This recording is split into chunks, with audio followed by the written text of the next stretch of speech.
Church में रहने वाले एक अकेले आदमी को अपने शहर का कार्डबोर्ड मॉडल मिला। उसे वह चर्च मिला जहां वह रहता था, और यहाँ तक कि खुद भी। उसने चर्च पर पानी छिड़कने का फैसला किया और चमत्कारिक रूप से बाहर बारिश होने लगी। उसे यकीन नहीं हुआ, इसलिए उसने फिर से कोशिश की और तेज बारिश हुई। तभी उस आदमी को एहसास हुआ कि शहर का मॉडल जादुई था। ठीक 1 साल पहले लिटलटन के एक छोटे से ग्रामीण शहर में फ्रंट पेज की खबर में बताया गया था कि नई मेयर ट्रिना ग्रांट की कार दुर्घटना में मौत हो गई थी। स्थानीय लोग ट्रिना को बहुत पसंद करते थे क्योंकि वह फ्रीवे के विस्तार पर प्रतिबंध लगाने वाले वोट की नेता थी, जिससे शहर अधिक आरामदायक, प्रसिद्ध और पर्यटकों के लिए आकर्षक बन गया। उन्होंने जॉन कॉनली को हराया, जो फ्रीवे विस्तार के मुखर समर्थक थे, जो लिटलटन को मुख्य सड़क से काट देगा और स्थानीय जीवन को रोक देगा। यह सबसे अधिक संभावना है कि ग्रांट की मृत्यु उसके प्रतिद्वंद्वी को नई सड़क बनाने का लक्ष्य हासिल करने में मदद करेगी। अब ट्रिना के शोकाकुल पति को रिश्तेदारों, उनके करीबी लोगों और पूरे समुदाय से हार्दिक संवेदनाएं मिल रही हैं। 1 साल बाद हम एक बहुत ही उदास तस्वीर देखते हैं। सड़कों पर कूड़ाकचरा है, दुकानों की खिड़कियों पर बंद संकेत हैं, और स्थानीय निवासी बेरोजगारी के कारण अपना गृहनगर छोड़ रहे हैं। विडंबना यह है कि हम यह सब सड़क के संकेत की पृष्ठभूमि में देखते हैं। लिटिलटन में आपका स्वागत है, जैसे कि कुछ भी गलत नहीं है। नए मेयर जॉन कॉनली अपनी पत्नी के साथ शहर में घूमते हैं और दुर्लभ राहगीरों का मुस्कुराहट के साथ अभिवादन करते हैं। ऐसे निवासियों में से एक एमिलियो नाम का एक युवा लड़का है। वह स्थानीय चर्च की ओर मुड़ता है और अटारी में जाता है जहां ट्रिना का विधवा पति जेसन रहता है। वह अपनी पत्नी की मृत्यु के बाद से एकांत जीवन जी रहा है और एमिलियो समय समय पर उससे मिलने आता है। इस अवसर पर वह जेसन के लिए मोमबत्तियां और केक लेकर आया और साथ ही अपनी नई मजेदार कैरिकेचर तस्वीरें भी। जेसन खुद को उन तस्वीरों में और मेयर कॉनली को भी पाता है। वह हंसता है, एमिलियो की प्रतिभा की प्रशंसा करता है और उसे जारी रखने की सलाह देता है। बदले में एमिलियो जेसन से पूछता है कि वह चर्च में इस निराशाजनक अटारी में क्यों रह रहा है।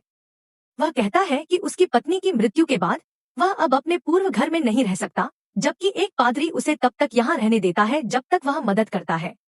बाहर निकलते समय लड़का पूछता है कि क्या वह ईश्वर के करीब महसूस कर रहा है। जेसन इस बारे में गहराई से सोचता है और याद करता है कि पादरी निक्की उसकी पत्नी की मृत्यु के बाद उससे मिलने आई थी। उसने हमेशा दुखी पति का साथ दिया और उसे आगे बढ़ने में मदद की। कृतज्ञता में उसने चर्च की अव्यवस्थित अटारी को साफ करने में उसकी मदद की पेशकश की। जब जेसन सफाई में व्यस्त था तो उसे उनके शहर की हूबहू प्रतिकृति वाला एक अजीब बोर्ड दिखाई दिया। यह प्रतिकृति इतनी विस्तृत है कि इसमें असली शहर की छोटी छोटी चीजें भी शामिल हैं, जिसमें जमीन में छेद और दरारें शामिल हैं। करीब से देखने पर जेसन ने बोर्ड के नीचे कुछ तंत्र देखा और इसे काम करने की कोशिश की। गियर घूमने लगे, खिड़कियों में रोशनी दिखाई देती है और शहर जीवंत हो उठता है। जब जेसन अचानक चौंक जाता है तो वह रोमांचित हो जाता है। चर्च की अटारी की खिड़की में देखने पर उसे अपनी खुद की छोटी सी आकृति दिखाई देती है। वह अभी यहीं है।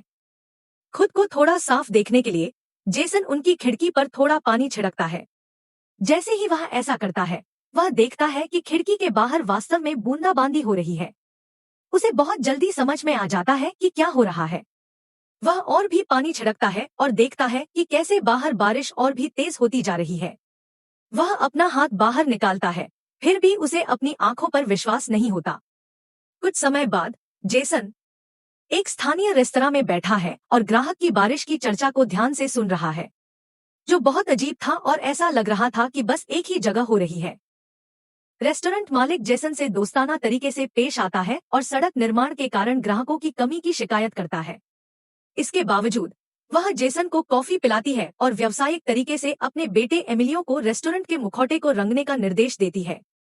व्यंग्यात्मक रूप से एमिलियो जवाब देता है कि इससे निश्चित रूप से उनकी सभी मौजूदा समस्याएं हल हो जाएंगी। इस समय जेसन अपनी नोटबुक निकालता है और जो काम दिया गया है उसे लिखता है। रात में अटारी में खुद को अलग करने के बाद वह एमिलियो के जीवन को थोड़ा आसान बनाने के लिए नेल पॉलिश लगाता है और शहर की प्रतिकृति का उपयोग करके रेस्टोरेंट के मुखौटे को रंग देता है। अगली सुबह जेसन रेस्टोरेंट के चारों ओर घूमता है, जैसे कि कुछ भी नहीं हुआ, जबकि वहां पहले से ही हैरान भीड़ जमा हो गई है। एमिलियो अपनी मां को आश्वस्त करता है कि उसने ऐसा किया है, लेकिन मां हैरान है। यह उसके परसिमन के बिना किया गया है क्योंकि इमारत मेयर की है और उसे नारंगी दीवारें पसंद नहीं आ सकती हैं। जेसन ने नोट किया, हालांकि यह काफी अच्छा लग रहा है और इस ग्रे दृश्य में कुछ चमक जोड़ता है। इसके अलावा यह नारंगी नहीं बल्कि आड़ू रंग का है। एमिलियो की मां सहमत हो जाती है और थोड़ा आराम करती है। अगली सुबह चर्च से बाहर निकलते समय जेसन को कॉनले के चुनाव अभियान को दिखाने वाला एक पोस्टर दिखाई देता है। वह लापरवाही से इसे चर्च की बाड़ से उतारता है और फेंक देता है। इस समय जेसन को एक बुजुर्ग महिला की तेज चीख सुनाई देती है, जिसका टखना जमीन में बड़े छेद की वजह से मुड़ गया है।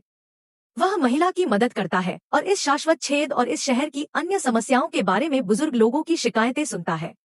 वे मेयर के लिए लगाए गए सुझाव बॉक्स की ओर इशारा करते हैं और देखते हैं कि पिछली बार जब से उन्होंने वहां देखा होगा तब से बहुत समय बीत चुका होगा। बिना किसी और शब्द के जेसन तुरंत समझ जाता है कि उसे क्या करना है और सुझाव बॉक्स को अपने अटारी में ले जाता है। तुरंत शहर की सभी समस्याओं का आसानी से समाधान हो जाता है। छेदों को भर दिया जाता है, कचरा हटा दिया जाता है, सड़कें साफ हो जाती हैं और यहाँ तक कि एक गुस्साए भूखे कुत्ते को भी जेसन की प्लेट से एक हड्डी मिलती है जो वास्तविक दुनिया में बहुत बड़ी लगती है।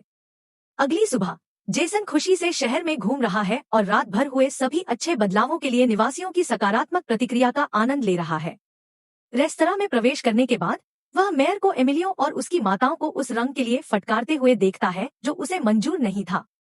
जेसन बातचीत में बाधा डालता है और मेयर को उसकी मृत पत्नी की याद दिलाकर अजीब स्थिति में डाल देता है। जेसन फिर एक दुकान पर जाता है जहां वह ग्राहकों की इस शहर में हल की गई समस्याओं के बारे में बातचीत सुनता है। उनके अनुसार शायद वहां से जाने की जरूरत नहीं है क्योंकि सब कुछ सुधर रहा है। जेसन सकारात्मक बदलावों के बारे में बातचीत का समर्थन करता है और कहता है कि ऐसा लगता है कि शहर में अब एक रक्षक देवदूत है। दुकान का आदमी मानता है कि मेयर कॉनली वह देवदूत है। यह स्पष्ट है कि यह सब उसके कारण है और उन्हें अगले चुनाव में उसके लिए वोट करने की जरूरत है। जेसन को यह बात बिल्कुल पसंद नहीं आई और उसने कहा कि यह फिर से चुनाव नहीं होगा बल्कि चुनाव होगा, क्योंकि पिछले मेयर यानी उसकी पत्नी अपने कार्यकाल के बीच में ही मर गई थी। इसलिए कॉनली को नहीं चुना गया बल्कि उसे ऐसे ही अपना पद मिल गया। पास में खड़ी महिला ने कहा कि अगर कॉनली अपना काम कर रहा है तो इससे कोई फर्क नहीं पड़ता कि वह मेयर कैसे बना। वह आदमी उससे सहमत हो जाता है और जेसन को मेयर के स्वास्थ्य के लिए पीने के लिए देता है, लेकिन वह विनम्रता से मना कर देता है और चला जाता है। जब रात होती है तो जेसन एक बार फिर प्रतिकृति पर काम करता है, यह सोचते हुए कि शहर के पर्यटकों के आकर्षण को कैसे बढ़ाया जाए। जेसन एक बहुत बड़ा चमकता हुआ साइन बनाता है जिस पर लिखा होता है लिटलटन, अमेरिका का सबसे छोटा जादुई शहर। और अब शहर पर्यटकों से भर गया है। गैस स्टेशन पर लाइन लगी हुई है और आप रेस्तरां की पार्किंग से नहीं निकल सकते। रविवार के मास में भी भीड़ होने से लोगों का उत्साह स्पष्ट रूप से बढ़ गया है। पादरी निक्की ने खुशी खुशी उन सभी का अभिवादन किया जिन्हें उसने लंबे समय से नहीं देखा था और बताया कि वे आज उन चमत्कारों की श्रृंखला का जश्न मनाने के लिए एकत्र हुए हैं जो उनके शहर को फिर से जीवंत कर देते हैं। वह नहीं जानती कि यह रहस्यमय सहायक कौन है, लेकिन उसे यकीन है कि उसे धन्यवाद दिया जाना चाहिए। कुछ पेरिशियन चिल्लाते हैं कि यह नया मेयर होना चाहिए। कॉनली की पत्नी अपने पति से पूछती है कि क्या यह वास्तव में वह था, लेकिन वह बस अपने कंधे उचकाता है। पादरी कहते हैं कि जो कोई भी हो, उसने अपने दोस्तों, पड़ोसियों और पूरे शहर की जिम्मेदारी ली है। यह रहस्यमय सहायक इमारतों को रंगता है, सड़कों को ठीक करता है, कचरा साफ करता है और पर्यटकों को आकर्षित करता है। कई लोग कॉनली के प्रति आभार व्यक्त करते हैं, लेकिन जेसन को यह पसंद नहीं आता है। उस रात जेसन धोखेबाज को दंडित करने का फैसला करता है और अपनी स्पोर्ट्स कार की छत पर एक छोटा पत्थर फेंकता है। वास्तव में आकाश से एक विशाल उल्कापिंड गिरता है जो कॉनली की कार पर गिरने और उसे चकनाचूर करने के लिए काफी बड़ा होता है। सुबह सुबह कॉनली की चीख शहर के बीचों बीच सुनाई देती है। वहां जमा भीड़ सदमे में है। उम्मीद है कि उल्कापिंड ठीक उसकी कार पर गिरेगा, लेकिन कॉनली को नहीं लगता कि यह एक दुर्घटना थी और उसे संदेह है कि शहर में कोई उसे धमका रहा है।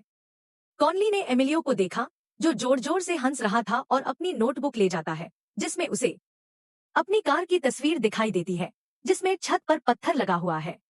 मेयर चिल्लाना शुरू कर देता है और हर चीज के लिए उस आदमी को दोषी ठहराता है, लेकिन उसकी मां उसके लिए खड़ी होती है और सबूत मांगती है। लोग उनका समर्थन करते हैं और जाने का फैसला करते हैं, लेकिन कॉनली अपने अच्छे इरादों के बारे में एक भावुक भाषण देता है और अपने लोगों के अच्छे स्वभाव का बदला चुकाता है।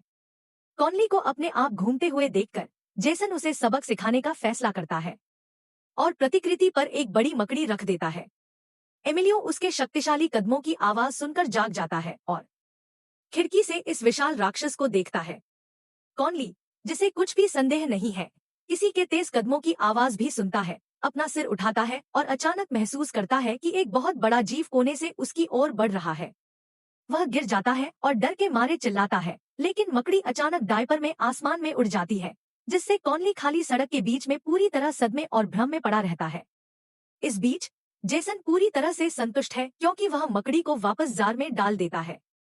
अगली सुबह कॉनली पादरी के साथ चलता है और उससे शिकायत करता है कि कोई लगातार उसके विश्वास की परीक्षा ले रहा है और उसके साथ चाल चलने की कोशिश कर रहा है। कॉनली तब एमिलियो को देखता है जब वह दीवार पर एक बहुत बड़ा मकड़ी बना रहा होता है। वह उसे पकड़ता है और उससे पूछता है कि क्या उसने आज रात इसे देखा है। वह आदमी मुस्कुराता है, जिससे मेयर और भी ज्यादा नाराज हो जाता है।